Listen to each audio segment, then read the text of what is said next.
PCC అధ్యక్షులు మన గౌరవ ముఖ్యమంత్రి రేవంత్ రెడ్డి గారు, డిప్యూటీ ముఖ్యమంత్రి బట్టి విక్రమార్క గారికి, మన అఖిల భారత కాంగ్రెస్ పార్టీ మన రాష్ట్ర ఇన్ఛార్జ్ పెద్దలు దీపాదాస్ మున్షి గారికి, వేదికపై ఆసనులైన గౌరవ సహచర మంత్రివర్గ సభ్యులు, ప్రత్యేకించి రంగారెడ్డి చేవెళ్ల నియోజకవర్గానికి సంబంధించిన కాంగ్రెస్ పార్టీ నాయకులు, కార్యకర్తలు, వివిధ జిల్లాల నుంచి వచ్చేసిన మహిళా సోదరిమణులకు, పాత్రికేయ మిత్రులందరికీ నమస్కారం. ఇప్పుడే గౌరవ మంత్రులు మరి శ్రీనివాస్ రెడ్డి గారు, పొన్నం ప్రభాకర్ గారు, సీతక్క గారు, ఉత్తమ్ కుమార్ రెడ్డి గారు ఈ 70 రోజుల నుంచి రాష్ట్ర ప్రభుత్వ పరిపాలన విషయంలో, ప్రజా పాలన విషయంలో మనం ఏం చేస్తా ఉన్నాం, కాంగ్రెస్ పార్టీ కార్యకర్త నాయకుడు గర్వంగా ఈరోజు గ్రామాల్లో, మన టౌన్లో, మన సిటీలో నిలబడి ప్రజలకు ఇచ్చిన వాగ్దానాలు, మేనిఫెస్టోలో పెట్టిన ప్రతి అంశాన్ని కులంకుశంగా చర్చించి ఒక ప్రణాళికబద్ధమైన కార్యక్రమం తీసుకొని కాంగ్రెస్ పార్టీ కార్యకర్తలు, నాయకులకు సంబంధించి మనోభావాలను పెంచే విధంగా, ఆత్మ గౌరవంగా ముందుకు నడిచే కార్యక్రమంలో ముఖ్యమంత్రి గారి నాయకత్వంలో మేమందరం కూడా ముందుకు నడుస్తా ఉన్నాం. మిత్రులారా, ఈరోజు మేము ఆలోచన చేయాలి. ఆ రోజు మేనిఫెస్టో, ఈ 6 గ్యారంటీలకు సంబంధించి మన అనేక సందర్భాల్లో ప్రజలకు వెళ్ళినప్పుడు కాంగ్రెస్ పార్టీ వస్తుందా చులకన మాట్లాడే టీఆర్ఎస్ బీజేపీ కార్యకర్తలకి ఈరోజు చూడండి, మేమే గ్యాస్ సిలిండర్ ఇవ్వబోతా ఉన్నాం, మీకు మేమే 200 యూనిట్ల కరెంట్ ఇవ్వబోతా ఉన్నాం. ఈరోజు పేదవాడు అని గుర్తించి రాబోయే కాలంలో, ఇంతకుముందే శ్రీనివాస్ రెడ్డి గారు చెప్పారు, తెల్ల రేషన్ కార్డు కూడా ముఖ్యమంత్రి గారి నాయకత్వంలో తెల్ల రేషన్ కార్డుదారులందరికీ కూడా, అందరికీ పేదవారికి తెల్ల రేషన్ కార్డు ఇచ్చే కార్యక్రమాన్ని చేయబోతాం. మనం ఇచ్చిన ప్రతి వాగ్దానాన్ని నిలబెట్టిన ప్రయత్నంలో ఖజానాలో చిల్లి గవ్వ లేకున్నప్పటికీ ఒక క్రమశిక్షణబద్ధ కార్యాచరణ తీసుకోవాలని పెద్దలు బట్టి విక్రమార్క గారి నాయకత్వంలో ముందుకు నడుస్తా ఉన్న వైనంలో మనం రాబోయే కాలంలో మీరందరూ కూడా ఈరోజు చేవెళ్ల నియోజకవర్గం, పార్లమెంటు నియోజకవర్గానికి సంబంధించి కాంగ్రెస్ పార్టీ మరొకసారి మీరందరి ఆశీర్వాదంతో ఇక్కడ ఈ ప్రాంతానికి సంబంధించి గెలిచిన మరి వికారాబాద్ శాసనసభ్యులు, ఇప్పుడు గౌరవ స్పీకర్గా ఉన్న ప్రసాద్ గారు, అదేవిధంగా రామ్మోహన్ రెడ్డి గారు, మనోహర్ రెడ్డి గారు, మరి చాలా పోరాటం చేసి మిగతా నియోజకవర్గాల్లో కాంగ్రెస్ పార్టీ ఇన్ఛార్జీలుగా పనిచేస్తా ఉన్న కాంగ్రెస్ నాయకులందరి నాయకత్వంలో రేపు రాబోయే కాలంలో మనం కాంగ్రెస్ పార్టీని గెలిపించాల్సిన బాధ్యత మన పైన ఉంది.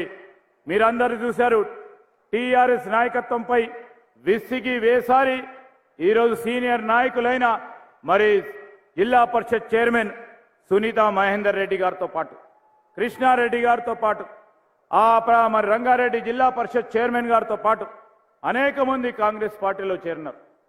ఈరోజు మనమందరం కూడా కలిసి కొట్టుకొని ముందుకు తీసుకెళ్లే ప్రయత్నం చేద్దాం. ఈరోజు టీఆర్ఎస్ పార్టీ ఒక పక్షాన దుష్ప్రచారం చేస్తూ ఉంది, బీజేపీ ఇంకో పక్షాన మరి మతి కోల్పోయి ఆ పార్టీకి సంబంధించిన మాజీ రాష్ట్ర అధ్యక్షులు ఇష్టరాజ్యంగా, అడ్డగోలుగా కాంగ్రెస్ పార్టీ నాయకత్వంపై, మా సహచరులపై అడ్డగోలుగా ఆరోపణలు చేస్తున్న నేపథ్యంలో మేము చెప్తా ఉన్నాం, ఖబర్దార్ సంజయ్. ఈరోజు మేము తలుచుకుంటే బీజేపీ ఈరోజు ఈ రాష్ట్రంలోనే వారికి అతి గతి లేకుండా చేసే కార్యాచరణ జరుగుతుంది. ఒక సంస్కారం లేకుండా, సంస్కారహీనులుగా మొన్న హుస్నాబాద్లో 2-3 సందర్భాల్లో ఆ ప్రాంతానికి సంబంధించిన శాసనసభ్యుడు, గౌరవ మంత్రి సోదరులు పొన్నం ప్రభాకర్ గారిపై మాట్లాడిన తీరు చూస్తూ ఉంటే మేము బీజేపీ నాయకత్వాన్ని అడుగుతా ఉన్నాం, ఇదేనా మీ నాయకత్వం? ఇదేనా మీ సంస్కృతి? ఇదేనా మీ సంస్కారం? ఆడవారని చూడకుండా ఇంట్లో ఉన్న ఆడవారిపై కూడా మాట్లాడటం అనేది గౌరవ పరంగా లేకుండా అడ్డగోలుగా ఇష్టారాజ్యంగా మహిళలపై అక్క చెల్లె అమ్మలపై కూడా మాట్లాడటం అనేది సిగ్గుచేటు. మేము ఖచ్చితంగా ఖండిస్తా ఉన్నాం.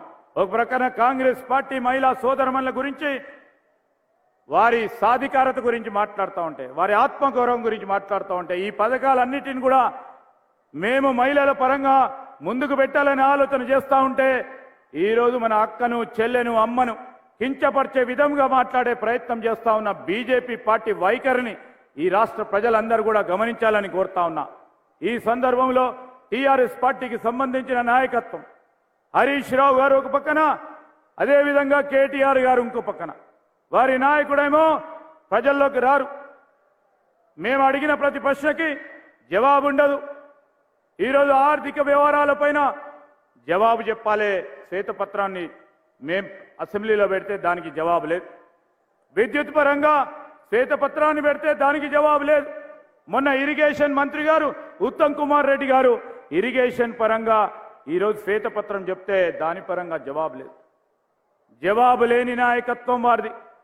ప్రజల్లో మొత్తం పూర్తి స్థాయిలో మరి అవమాన పడ్డి ఈరోజు మరొక్కసారి ప్రజలకు వచ్చే ప్రయత్నంలో కాంగ్రెస్ పార్టీ ప్రభుత్వాన్ని దుష్ప్రచారం చేస్తూ ముందుకు నడుస్తా ఉన్న తరుణంలో నేను కానీ మా సోదరులు ఇక్కడ ఉన్న మా ప్రభుత్వ అడ్వైజర్ నరేందర్ రెడ్డి గారు మొన్న ఈ ప్రాంతానికి వచ్చినప్పుడు పత్రికలకు సంబంధించి చెప్పినప్పుడు ప్రతి ఒక్క మేమిచ్చిన ప్రతి మాటను నిలబెట్టుకునే కార్యాచరణలో మా ప్రభుత్వం, మేము కానీ, మా ముఖ్యమంత్రి గారు కానీ, మా అఖిల భారత కాంగ్రెస్ పార్టీకి సంబంధించిన మా నాయకత్వం కానీ ఈరోజు కట్టుబడి ఉంది.